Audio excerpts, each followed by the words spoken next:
So I'm very pleased tonight to introduce Dr. Susan Inman, who is our Northwestern Region Chair for the Imagine Life Without Violence Committee. And I do think we probably have I thought we maybe had at least one of our committee members here. Lynette is also here, Lynette Hinsey, District 4 rep. So welcome, Susan. Thank you so much for being here tonight. And I will turn it over to you. Wonderful. Thank you, Governor Karen. I'm excited to be here, and I want to go around and do quick introductions so that you guys can tell me where you are from. And if you don't mind putting your actual name in the bottom in the name line, that would be fantastic. And even what club you're in if you want to. But I would like you guys to have a chance to tell me one thing about your club, and that is, do you have a women's rights or an Imagine Life Without Violence or such committee in your club? Bev, can we start with you? Sure. I'm from West Lynn, Lake Oswego, West Lynn. What happened to my photo? There we go. We can either hear you or see you. I don't know. Technology. Boo. Can you see me and hear me now? I hit a bad button. Yes. Okay. Yes. The president of Lake Oswego, West Lynn in Oregon. Welcome. Okay, would you mind going next? Oops, you're muted. Because you told us. Keep forgetting. You're following directions. Yeah. Kay Brown, SI Medford. We don't really have little committees. We have like broad ones. So I don't think we have a specific one for this area. Mm-hmm. And that's why I asked the question. I'm really interested in the different configurations of the clubs because, you know, our work requires those connections so that we can help support each club. So thank you. Good information. Let's see, Kate. Hi, everybody. I'm Kate Espy from SI Port Orchard, and I'm also your Region Live Your Dream Chair. So don't forget to finish up stuff. I had to get that in. Sorry, Governor Karen. We don't have a specific committee for this area, but you got me thinking. Okay, thank you. Let's see, Lynette, gosh, my partner in crime here. Lynette, do you want to introduce yourself? And you're muted.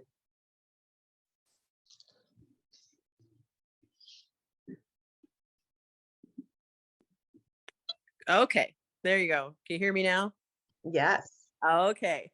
I am from SI Whitefish in Montana, and we also don't have a committee that addresses specifically life without violence, but we do have a very active human trafficking committee, and I think that there is some interest on that end. Good, thank you. Susan Christensen. Hi, I'm Susan Christensen, and we happen to have a remarkable Imagine Life Without Violence program that is beginning to gain a national recognition. Did I mention I'm in Susan's club, Susan Inman's Club, Junction City. Yeah, and that's the funny part is because we literally live across the street from each other. That's why I'm giggling, because we're on Zoom. Hi, Susan. Hi, Susan. You know, technology. Let's see, who else do we have here? I've lost track. If you haven't gone, would you please introduce yourself? Oh, and actually, Rhonda, can I change my mind? And Rhonda, could you please introduce yourself? You're not actually, I know, a Seroptimist, but we've been talking about grants, and you run an amazing human trafficking organization in Eugene, Oregon. Would you mind introducing yourself and telling us just about your organization? And you are muted too. I'm not sure if you're.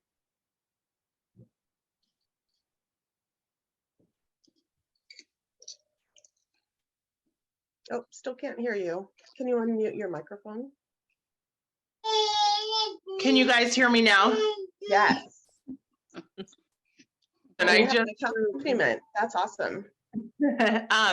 hi, everyone. I'm Rhonda Riddle. I'm the president of One's Purpose. We're a local nonprofit here in Eugene, Oregon, and beyond. We help fight human trafficking and help rehabilitate survivors of human trafficking. And we also bring awareness to all over Oregon and beyond on trainings of human trafficking and the signs and the warning signs, and we bring education to the school systems, and yeah, here we are. Well, thank you. Appreciate you Thanks being for here. having us. Who's next? Hi, I'm Nichelle Craig with SI Gold Beach, and we have an organization where we help women with domestic violence, but we don't really have a committee or anything. So I'm sort of new to Soroptimist. I've only, I think I've been in there maybe 6 or 8 months. So I just Exciting.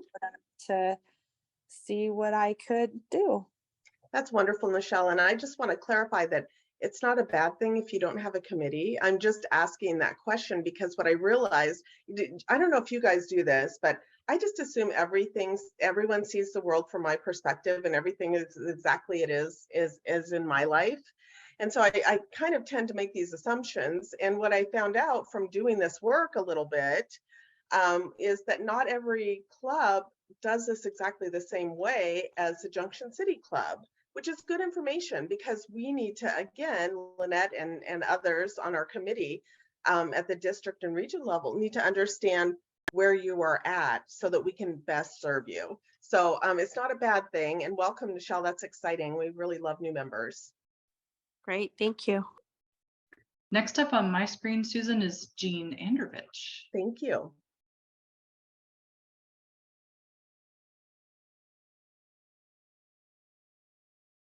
Hi, I'm Jeannie Androvich, and I am president of SI Southwest Washington. And excuse my voice, I've got a cough, so if I if I start coughing, you understand. Yeah. And we are a very small club. We have 8 members, so we have very big committees. You know, we just use the 4 pillars, and that's what we have. So I can't say that we have one that's dedicated to Imagine Life Without Violence, but it's a good idea. I like the idea. Sorry, Jeannie. Thank you. Nice to see you. Nice Jackie. to see you too. Jackie's next on my screen, Susan. Wonderful.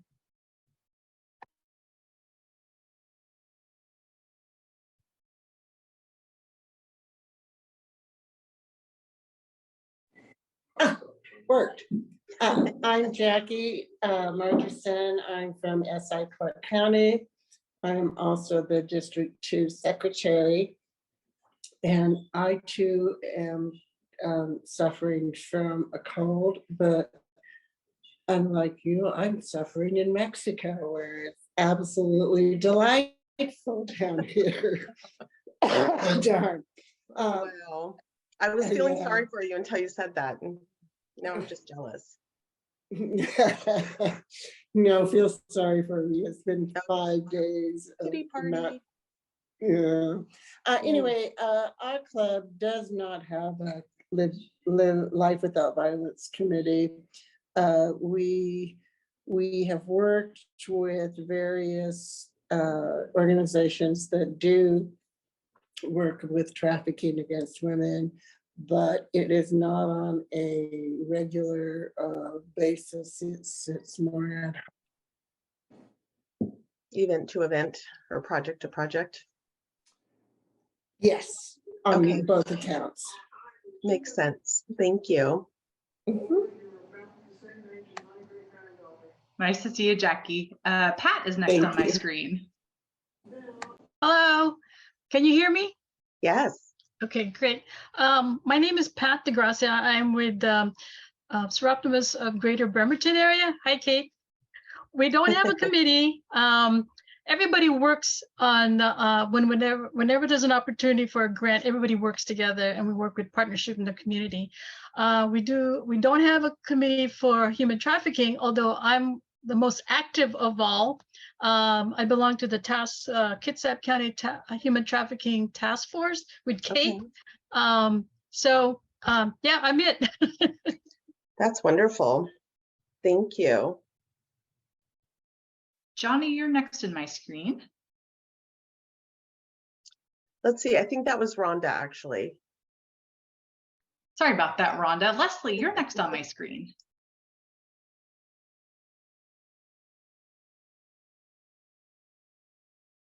Leslie, are you able to unmute? Oh, here she comes. Yeah, sorry. Hi, I'm Leslie, and from got all my kitties all around here. I'm from Cascadia Online, and yes, we do have. I don't know if you call it a committee exactly, but we are working on it. Heather Stark, who is the District 1 rep, and I have experience in putting on a couple seminars that we partnered with our Washington State LNI, who are more than willing to get the word out about the Washington State regulations that businesses are required to do in domestic violence instances. And so we're definitely looking into the grant program to apply. We had applied before, gosh, a few years ago, but anyway, so I'm looking forward to the presentation this evening to get updates, and then we'll be submitting one. Or that's our, yes. Great. Mary Ellen?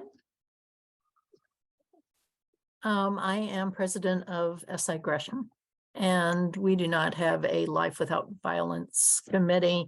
It's my understanding that I've been with the club for almost 6 years now. It's my understanding that previously there was a group of clubs that were organized with SAVE as the acronym, Seroptimus Against Violence. I think, I'm not sure what the last is, but that disappeared before I joined. So that is the extent. Very good. Welcome. Shannon? Hello. Can you hear me okay? Yes. I'm sorry, I've got a couple different Zoom meetings going on different computers here. I'm administering another meeting for my club that I'm not participating in, but I'm administering.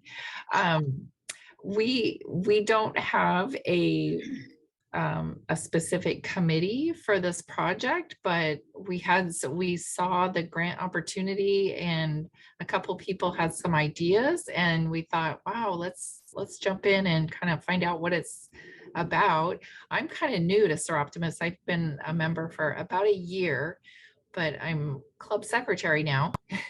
Wonderful. And loving it, just loving all these opportunities to help women. So hoping to just get a little more information tonight. Absolutely. Absolutely. We can do that. And then last but not least, Patty.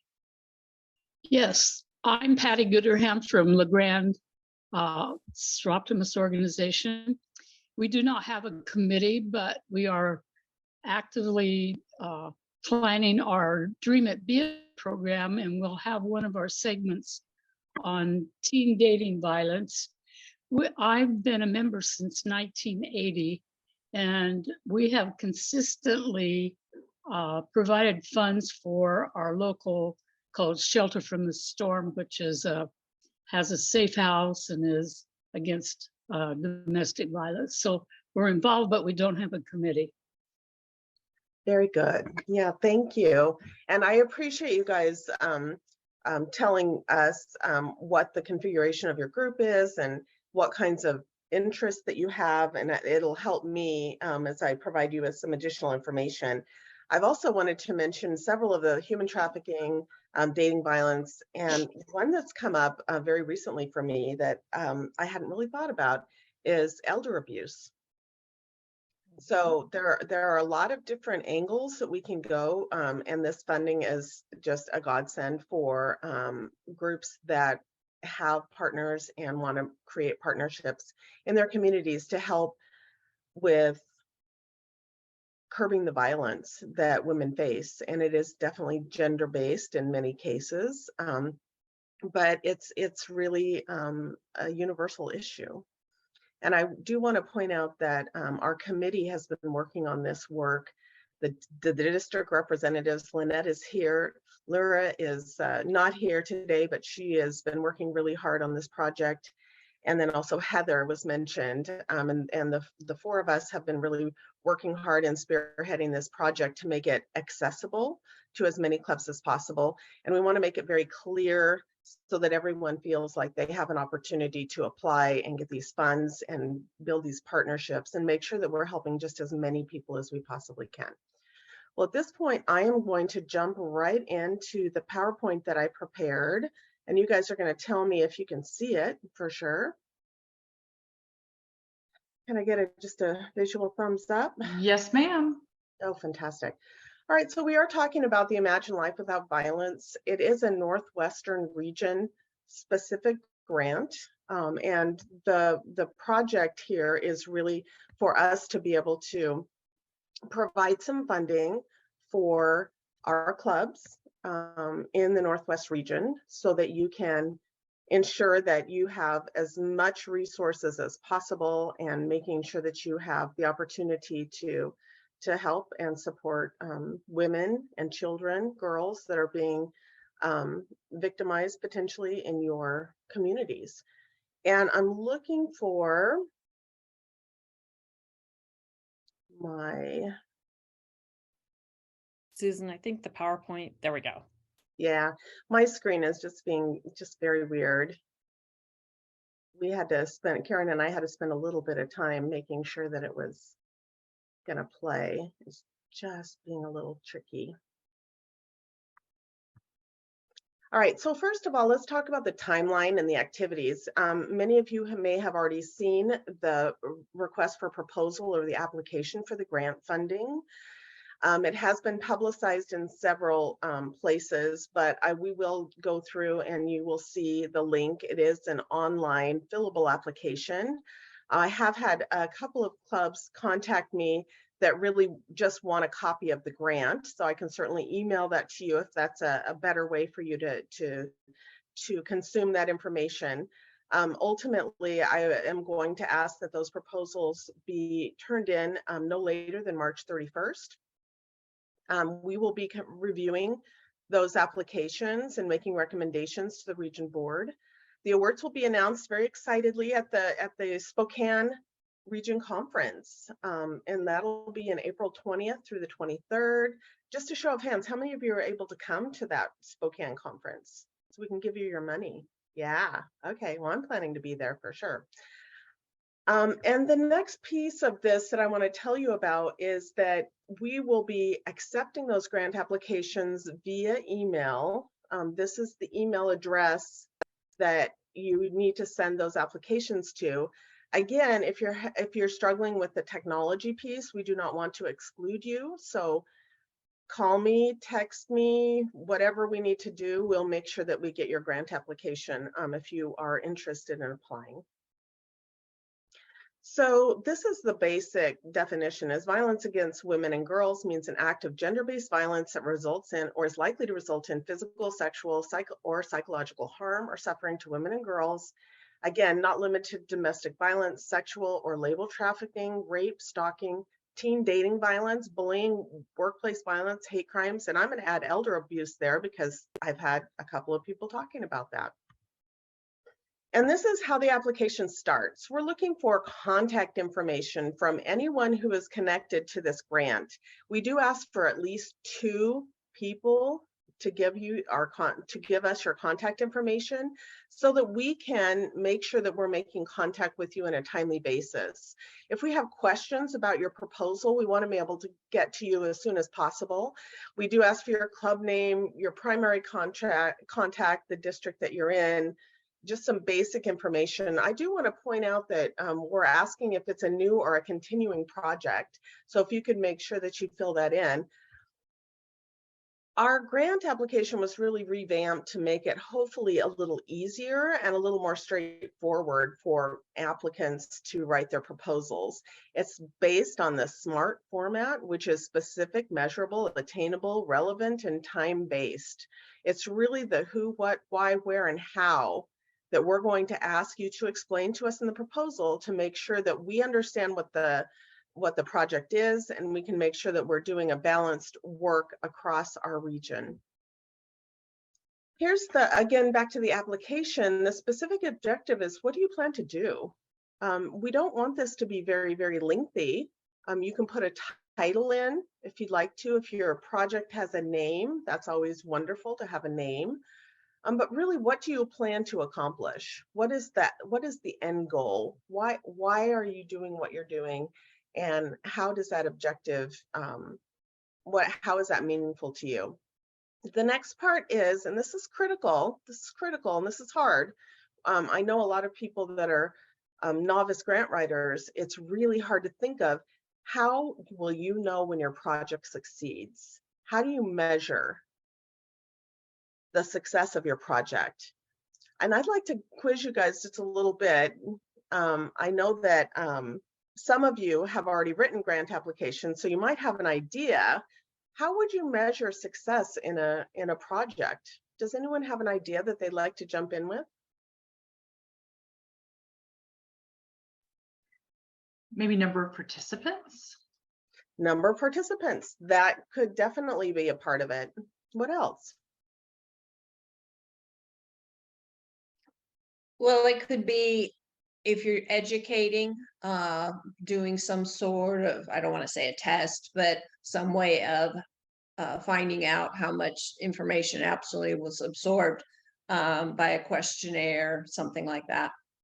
Absolutely, Kate. And I've been in education all my life, so I am not afraid of the word test. You know, that pre-post test, see what was gained by the participants. I think that's an excellent way to measure success. And it also tends to cement learning. You know, the research tells us that that testing process, the responsibility for the learner can be cemented by telling us what they've learned. And the other reason that I really like some kind of a feedback, and it can be very informal, it can be a survey, it can be a, you know, fill in the blank, it can be, you know, whatever format you want, but I always learn a lot from the participants. And sometimes there are some unintended learnings that happen, and it's always good to know what those are. And you're either going to correct misconceptions, or you're going to add those in and say, hey, you know, I didn't really think about that. Because a lot of times we're dealing with youth, and sometimes they have a little bit different perspective than, you know, say me, for example. So those are all really great ways to measure, to tell whether or not your project has achieved that level of success. And if there's anyone that's out there that you're struggling on that, I would be more than happy to brainstorm with you. I've already done that with a couple of clubs that have contacted me, because this tends to be a question that stumps people. And what I don't want to happen is for anyone to put this proposal or this application down because they couldn't think of a way to measure its success. So please make sure that if you don't have a way, if you have an idea in mind, and you just want to brainstorm, I bet our committee, myself, whoever you want to, we could brainstorm different ways that we could measure the success of your project. Okay, so, and now my computer's gonna get stuck. I love technology. Woohoo! All right, talk amongst yourself. I'm gonna stop share and try that again. All right, you know, peanut or plain M&Ms? Oh, sorry. Go ahead, Kate. So Susan, one thing, I do, you know, education for sexual assault, human trafficking, that kind of stuff for a living. And I think with getting the measurables coming through, it's not easy to do this kind of education or whatever the project's going to be about this subject. So I think it's very important to know how your audience is receiving it. But I also want to remind all of us, yes, we don't know who has a history in our clubs. And I think it's very important that if you know, we're going to be presenting, that we know how we're presenting it, Because we don't want, I mean, I can come across and absolutely do everybody in because I just dump everything I know. Well, I have to pick my audiences. I've been doing it for 25 years. But very, very important to, you know, projects are fabulous, but figure out what's going to work so that we can figure out how to present it and it comes across in a way that people do learn or get, you know, the positive. Absolutely, Kate. And you make a really good suggestion there. And I think it's really critical also that we speak to confidentiality. These issues are not the kinds of issues that have traditionally been out on the table. They're not things, you know, they've kind of been in the shadows, and our society has really, I think, in a lot of ways encouraged that. So we do want to make sure that it's just a sensitive topic, and we do want to make sure that we're being sensitive to our participants, that we're providing services, that we're making sure that you have what you need and that they have what they need. And, you know, we want to do it in the most generous and sensitive way that we possibly can. All right, everyone, pray to the PowerPoint gods and see if we're going to be able to go forward on this PowerPoint. Basically, I'm really interested in making sure that you guys have information so you feel comfortable and confident applying for these grants. And the next part of this is really describing how the project is attainable. And I find this to be a really good exercise, whether or not you have a committee in your group. You can get a small group, or if you have 8 members in your club, everyone, and get this information. You know, it should be a hands-on project where Soroptimists are integrally involved in the project, but you can also partner with local clubs, businesses, schools to create a sustainable project work that happens once and then kind of falls off. It's not necessarily where we want to put our funding. We really want something that is going to be ongoing and something that makes an impact on the community and hopefully makes a lasting difference for people that have been victimized. So the next one is describing how the project is relevant to the club mission. And I put our region information here. So just keep in mind that we really are looking at these vision, mission, and values pieces when we're looking at these proposals. We do want it to fit with the goals of our group. We want to make sure that what you're doing aligns with what the region is promoting as well. Rhonda, did you have a question? Your hand is up. Just kidding. Oh, well, it wasn't really a question, it was just a statement. I just wanted to say that I'm a survivor of human trafficking, and I was kidnapped at 14 from Eugene and taken into trafficking until I was 22. And I'm more than welcome if anyone wants to reach out to One's Purpose and for any information or to talk to me or whatever. I'm willing to have those conversations. That's all. If anybody has any. Thank you, Rhonda. Yeah, and it does make a difference. It makes a huge difference. Your perspective is so important. So thank you.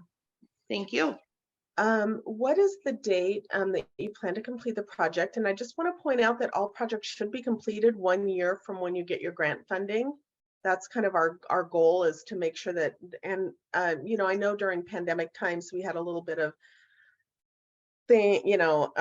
activities that happened a little bit after that, but that's really the goal for us to complete those projects within a year of the grant funding being issued. And then that evaluation report. So in other words, what happened, how it happened, kind of that evaluation piece with the budget should be turned in no later than 9/30/2024.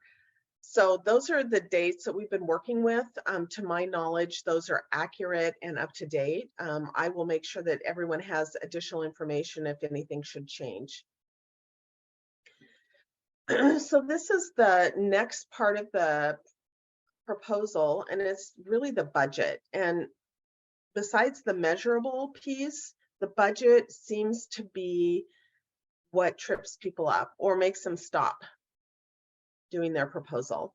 So we tried to make it, our committee tried to make it very upfront and clear and understandable.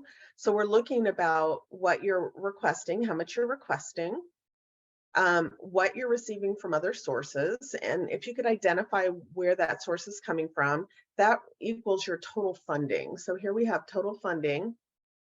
And then your expenses. So if you're using money for personnel, supplies and material or other, I tend to find that Soroptimist have very little costs with personnel because they're usually in there doing all the work themselves. If your club's like mine, we're usually in there rolling up our sleeves trying to make sure that everything gets done.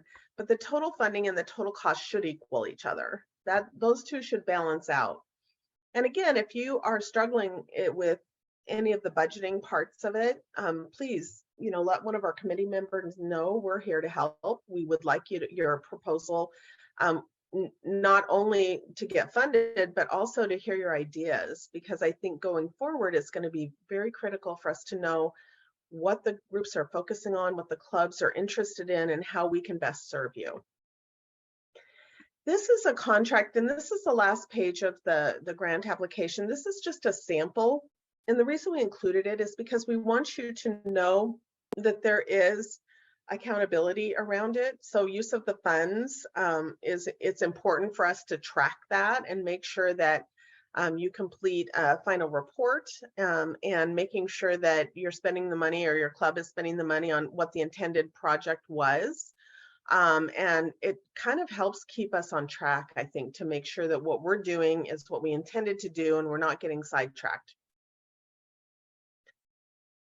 So basically, that's the application. It's very quick, very simple. You should have, it's fillable, so you should have enough room to put all of your responses in there. And I'd love to get as many as I can. Like I said, not only for the funding purposes, but for us to see what clubs are interested in, what they're focusing in on, so that we can design our presentations at the district and region conferences and meetings, so that we can make sure that we're on track and moving in the same direction that our clubs in our Northwest region are. So I have a link right here to the grant application, and I'm wondering if we could have Director Catherine, would you mind copying and pasting that into the chat maybe? Would that be simple? Or the QR code, you can just look at it with your phone if you want to. And this is the time where I'm going to be asking questions.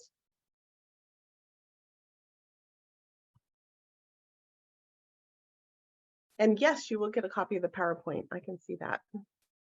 And Governor Karen put the information for how to access that link. You do need to log into the members only section of the Northwest Region website. And if you need help with that, drop me a note and I'd be happy to help you navigate to that.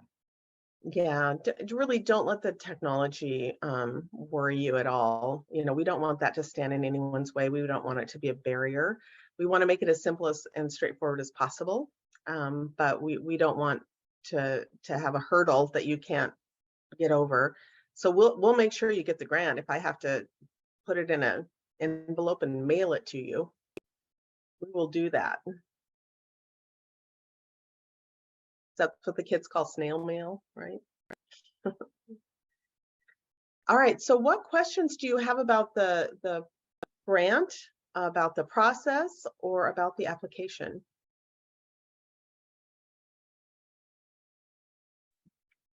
Susan, this is just for my curiosity, but maybe others will wonder, are there some guidelines to what folks can do? Anything specific, or is it really anything that circulates around violence and women and kids and girls? And Kate, you ask a really good question, and I will have to say that that's kind of been mulling around in my mind. And that's why I say I think it's really important for every idea to get captured. If your club is interested in it, turn it in on a proposal. I'm not going to say that we will fund it, but I will say that we need to see it. And obviously, if it fits with the mission and the vision and you know, the Example, the elder abuse that somebody brought up to you. right. You know, I can't, and I'll defer to Governor Karen. You know, I am the type of person I'm gonna include rather than exclude always. So the answer you get from me is, oh, that sounds interesting. That may not be the same answer that you get from folks that have been in this a little longer than I have. So Governor Karen, would you like to address that? Sure. I think it's fabulous for this sort of all-inclusive idea. If you've got an idea, think about whether it'll work or not. Of course, as Soroptimists, we want to be focused on women and girls. And I also think for all of you who were part of the SIA headquarters staff Big Goal Accelerator project webinar this afternoon, you know, thinking about this project in terms perhaps, does it fit the Big Goal Accelerator? And if not, that's okay. But if it does, that's like a bonus, because then you get credit for it, right, with SIA. And of course, that is one of those situations where you know, your Soroptimist Club needs to be primarily in charge of the project. And there's a whole bunch of other criteria. It has to be, you know, sort of focused on education, advancement of education as well, not just be educational, but focused on helping women and girls advance their education goals.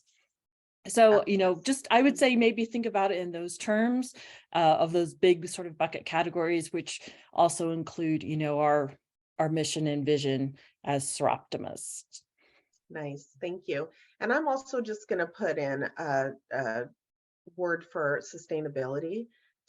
To me, you know, the more long-lasting and far-reaching a project can be, it seems better to me. But that's not to exclude if you're doing a conference or you're doing some kind of a project with your community. Obviously, those are critically important as well.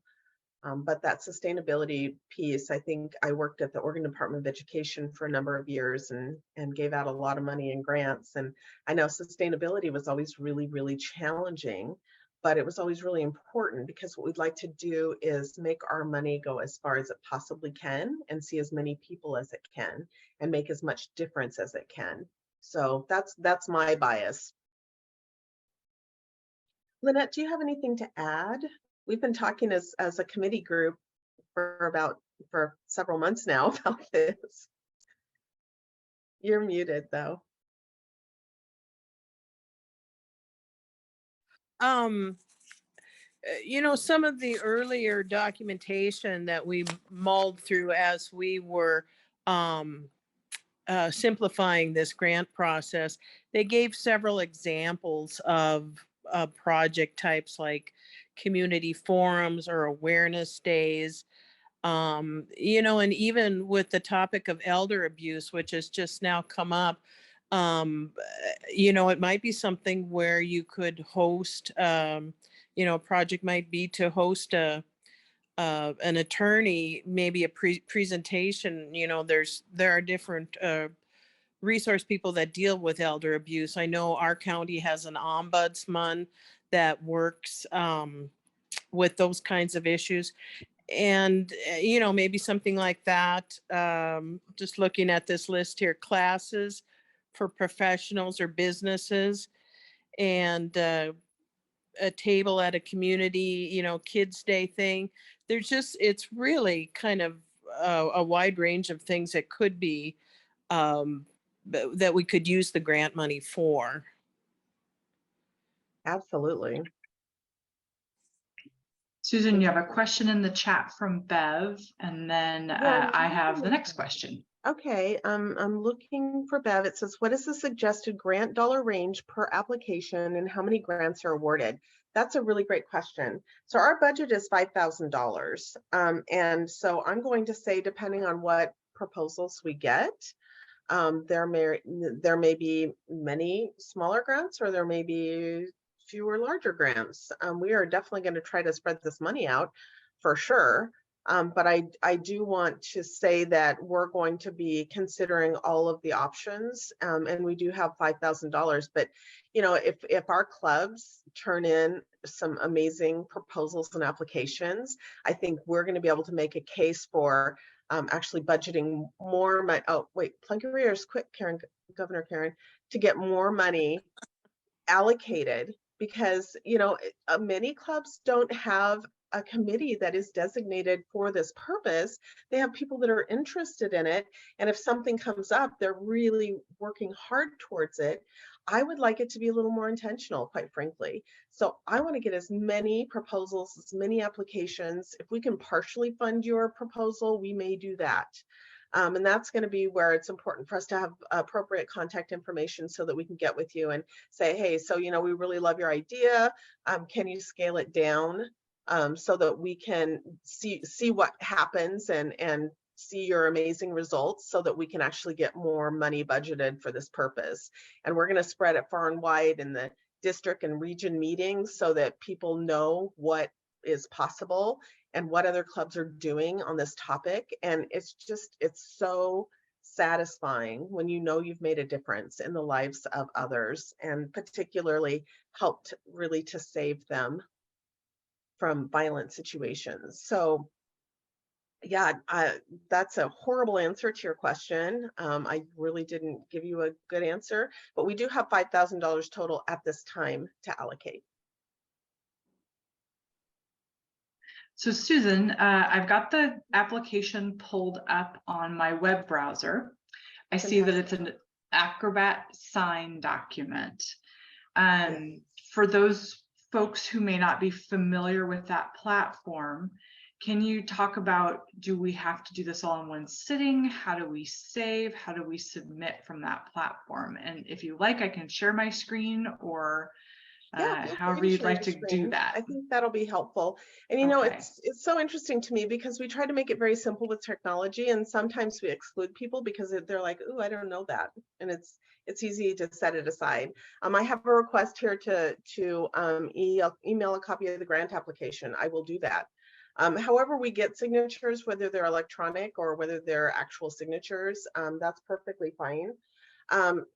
If any of you have not used this before, and it's taking its time screen sharing, but what it does is it allows you the opportunity to go through and just electronically sign the application. So if you go here and you actually go to start and you click there, it will take you through the process, and you'll be able to enter those, and then at the end it'll ask you to sign them.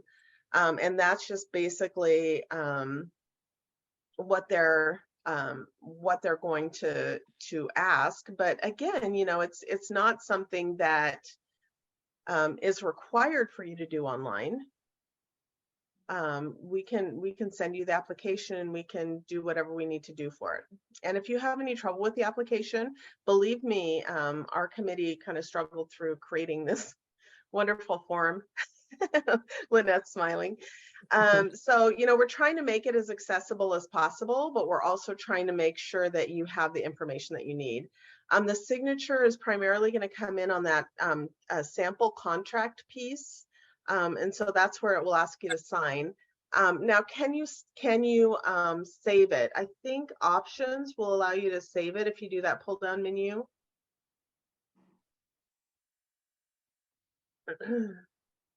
Yeah, read the agreement, clear it. Oh, legal notices, perfect. Maybe it doesn't allow you to. My version does allow me to save it, but I think it may depend on, you know, Adobe and a lot of the different programs. Depending on how much you pay them every month, you get different things that you can do, and different bells and whistles that you can do. But again, you know, I don't want anyone to not turn in their application because they're struggling with and that's a print name, and then it'll ask you to sign your name. And that's the only place I believe that the signature comes in, is at the very bottom right there. Yeah, and you click that, then you type your signature, and then you apply. Nice. I've often found a couple of tips when I've done museum type grants, is to write out the whole narrative in a Word doc, and then just cut and paste it, of course, into the actual program. That is a great idea. And then you just confirm your signature, and then we're good to go. Other Thank you for questions on letting the us walk technical through that. part of Thank you, Director Catherine. Appreciate that. Any other questions on filling out that form? And again, you know, it shouldn't be a barrier to you applying. So if you're struggling with it, I struggle with them all the time. So we're all in this together. Technology is awesome when it works and you know how to use it. Otherwise, it's not. We're Oh. entering the world of fillable forms for everything. So hang on. And I know it's like you're buying a house every time you do something. Yeah. Oh, and Governor Karen says, purchase those hand pins. Have you guys seen those hand pins? How many of you have a hand pin? Ooh, how many of you have no idea what I'm talking about? Everybody knows? Wow. We've sold a lot of those hand. How many do we have left, Governor Karen? We're going to get those out at the region, right? we're close to selling out. I hope we sell out at the region conference, because then there's another opportunity to do something different, Oh, okay. you know, Well, for a fundraiser for the grants. great. Okay. Well, and it sounds like they're rare and collectible at this point. So I think there's about 40 left, but don't quote me on that. wow. Oh, look, Susan Christensen has her little hand pin. So cool. Yes. And that does represent what we're working with as far as the different, you know, domestic violence pieces. The different colors represent the different things, and including the color that represents the Soroptimist as an organization. So what have I forgotten? Because I'm sure there's much. Bev has another question in the chat. Okay. Can two clubs apply working together on one project? Yes, of course, right? There would probably have to be some kind of a financial agent. So one of you might have to take the money. Is that true? Yes, I see nodding. Yeah. So as long as one of you is a fiscal agent, that's what we called it at ODE. You know, one organization is a fiscal agent, so they kind of handle the money, and then partner. But yeah, partnering with another club, I think, is a fantastic idea. Great question. And I will send you a grant application, Pat. Okay. Thank you. Yeah, absolutely. Absolutely. I don't know what else we need to cover, but I do want to make sure that you guys feel comfortable and confident with this grant application process, and that you know who you can reach out to answer any questions that you might come up with. Of course, I'm going to vet them with Governor Karen, because she already knows me. I'm just like, oh yeah, let's do that. You know, I'm the type of person that you know, I hear a new idea and I just get very, very excited about it. So I think that I am going to be amazed at these proposals that I see. And if you're just getting into this work, it's okay to replicate something that someone else has done. If you're just getting into the schools, please contact me for a copy of the curriculum that we've written for our human trafficking awareness. It's free. We've got it adopted in 24 school districts as supplemental health curriculum. It's aligned to the state standards and the Common Core state standards, yes. And the teachers and parents and school administrators that we've been talking to are just saying, thank you. We have needed this for a long time. And this is something that we can just put into our classrooms and implement immediately. And it's an awareness piece. You know, I think it's a really great and wonderful thing to help thrivers, survivors. I also think that it's wonderful if we can prevent this.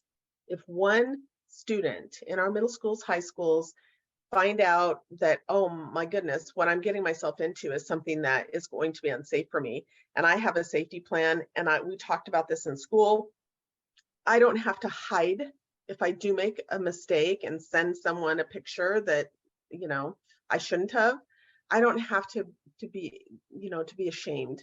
I don't have to be embarrassed. Yes, I did it. Now what are we going to do about it? And it becomes something that is a conversation. And kids don't spend the rest of their lives and they don't have that exploitation that comes with extortion because they've sent something or done something or feel guilty about something. And we do have to remember that some of these kids that we're going to be working with are already victims. We did a survey and we did a pre and post test on this curriculum that we've implemented. And the most resounding comment that we got is from the kids is, tell us about this earlier. They suggested that we get this into 4th, 5th grade because it has been a health unit in 11th grade. That's where it sits in the curriculum. And by 11th grade, it's just too late. You know, it's already happened. If something bad is going to happen, it's already happened, most likely. So yeah, we need to get the word out. We need to do what we can. We need to make sure that our organization is protecting and providing safe communities for our community members and for our club members. It's just a wonderful, wonderful project that you can really roll up your sleeves, get into, and feel good about. Susan, we have 2 questions. The first one's from Bev. Who teaches the human trafficking awareness program in schools? How does that get delivered? Yeah, it's a health curriculum. So is that given to the teacher by the Soroptimist Club? Is that the method of delivery? Yeah, so how it typically works is that you would take the curriculum book and electronically or a hand copy into, if your district has a curriculum director, that would be your first stop. If it's a small school district, it might be the principal, and show them what you have. And then get the, so that they're aware, ask them if you can talk to the health teacher, if you can show it to the health teacher, for them to adopt it at the supplemental curriculum level. They would have to go through their school board. They would actually officially have to adopt it. A lot of school districts, beyond the 24 that we currently have that have adopted as supplemental curriculum, have just got it and the health teacher is using it. So that's not a bad thing. But I would definitely go through, just because I've been in education forever, I would go through the channels. So curriculum director or principal. There's also a parent component of this curriculum. I feel like I'm doing a commercial for this, but I'm really excited about it. Proud of our work. And it's a partnership with Arizona State University. And we highly encourage you to have copies of this curriculum in the school office so that the parents can look at it. They learn a lot. I've had parents come to me and say, I had no idea that this happens. And I'm like, okay, yeah. And I also have had parents say, well, this doesn't happen in our community. And then I give them 3 examples of when it did. And they're like, oh, wow. So Susan, it can be very enlightening on a lot of levels. I sit on my school board, so Okay. I see this side of it. Are your parents pretty receptive to this? Because we hit a lot of roadblocks. I'm the one that suggested some of this education should start in middle school. I wouldn't mind elementary. Oh my. Yeah, we got. Don't give them any ideas, right? Like they haven't already thought of it. You can definitely pick and choose what they want implemented. Parents, as you know, have a right to have their children sit out.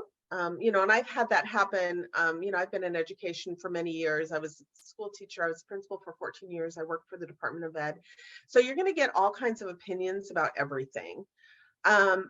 However, what I have found, my experience with the school districts that we're working with, is that if you show them a copy and give them an opportunity to see what it is, it's really pretty harmless.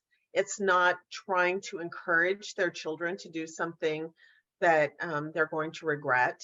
The only time that I feel like I've had parents that really don't want it to be presented to their kids, and I'll just say the statistic currently is 23% of kids that are trafficked by a relative. Just saying. The second question is, can we share your contact information in the chat and have it for the recording? If you'd say out loud your contact information, that would be wonderful for the committee for submitting the applications. Yes, absolutely. And I'm Thank gonna you. have to go back to that slide because I have this really fancy email address that I can never remember. Okay. Is it ILW? Yes, it's like that. It is ILWV chair at, should I put it in the chat? Is that where I should put it? I'm putting it in the chat right now. I think it's ILWV chair at seroptimistnwr.org. I just It is. did. Yeah. You did it. And I don't know if ILWV has to be capitalized. It always is. Nah. But it's ILWV chair at Seroptimist Northwest Region that I learned at our area meeting. Thank you. And You're welcome. .org.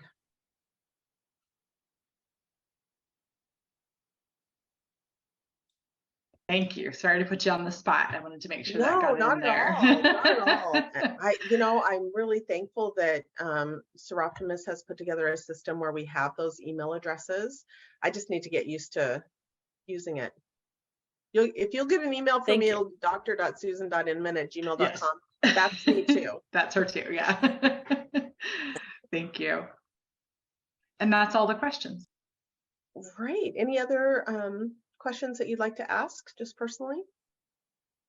You don't have to chat them in. Well, and we're at 7:30. I think that was our target. Yeah. All right. Well, I would just like to take a moment to thank you all for attending. Please encourage your club members to I participate. think Susan may have a question. I I'm do sorry, have a question. Susan. Well, Your come neighbor across the across the street and ask street would like to me. ask a Susan across the question. street has a question. I'm just wondering, as much experience as you've had with this already, do you actually have any real life stories of success because of the program? Yes, and we're working on how we can publish them in a way that safeguards confidentiality. That's great to know. Yeah, and we have a pre and a post test that was developed by a school psychologist, and we have given that and encourage other school districts to give it as well. It's not at this time anonymous, so what we would need to do is to make sure that those responses are anonymous, but we have had students in their post test say, "Thank you for this information. I went to a But party there's and I knew." real world success from this program so far. Yeah, And how so long have you far. been doing this? Only like a year, right? The first district adopted it in 2021, so yeah. Well, very good. Yeah, really fun. Well, I was going to say thank you so much. I appreciate your participation in this important work. If you have any questions, please let me know. It's just wonderful to see your interest and to see your ideas. And we're very excited to be moving forward and making this a little bit more mainstream topic for our Seroptimist organization. Thank you so much, Susan. I really, really appreciate your presentation, and thank you to Lynette for being here as well tonight, Wow. 2 of our committee members. And I just want to say thank you all for your time, and we will get this posted. It usually takes us about a week for our volunteer video producer to turn this around and post it on YouTube, but it will be posted so anyone can view it, and we will get the PowerPoint also put up on our website as well. And we'll probably try to drop it in chat in Teams. So thank you all so much for being here, and looking forward to seeing you March 1st for our next Seroptimist Safari, and hopefully also at Region Conference.